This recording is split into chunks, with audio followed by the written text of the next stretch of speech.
دیکھیں کہ عیسیٰ علیہ السلام کا کتنا طویل قصہ ہے اور سارے قرآن میں موجود ہے. پھر ابھی بچپن ہے، ابھی بچی ہے، لیکن کرامات کا ظہور ہونا شروع ہو گیا ہے. کلما دخل علیہا زکریا المحراب وجد عندہا رزقا. حضرت زکریا جب جاتے کمرے میں تو حیران ہو جاتے کہ تالا بند ہے، دروازہ بند ہے، کھڑکی بند ہے، روشن دان بند ہے. بی بی مریم کے فروٹوں کے ڈھیر لگے ہوئے ہیں.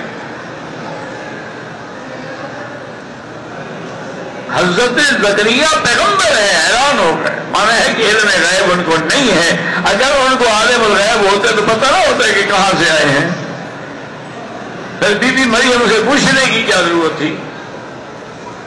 قال یا مریم انا لک ھذا. اب دیکھیں بی بی مریم نے کیا، قالت هو من عند اللہ.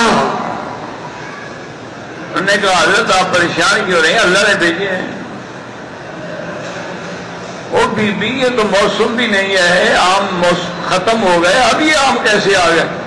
تو اس کا بھی بی بی ہے جواب، ان اللہ یرزق من یشاء بغیر حساب. اللہ جس کو چاہے جب چاہے جو چاہے رزق دے. وہاں حساب کتاب تھوڑا ہوتا ہے، وہ کسی موسم کا پابند نہیں ہے. اس کی تو شان کن فیکون ہے.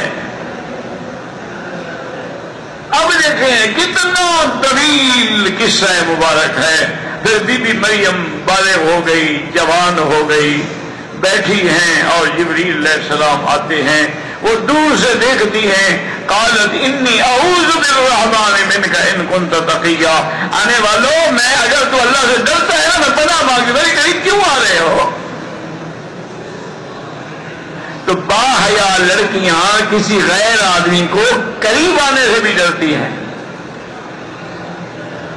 ہماری بیٹیاں تو ماشاءاللہ جی ہاتھ میں ہاتھ ڈال کے ڈسکو ڈانس کرتی ہیں.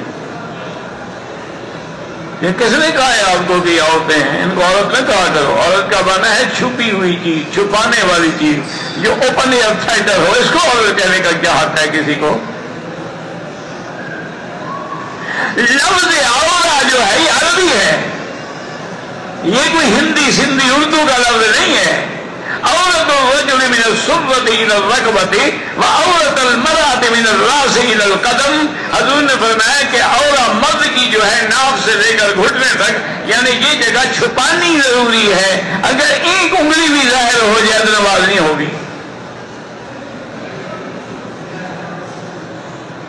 اور عورت کے لیے فرمایا کہ سر کے بالوں سے پاؤں تک سب عورت ہے، اس کو ظاہر کرنے کا کوئی حق نہیں.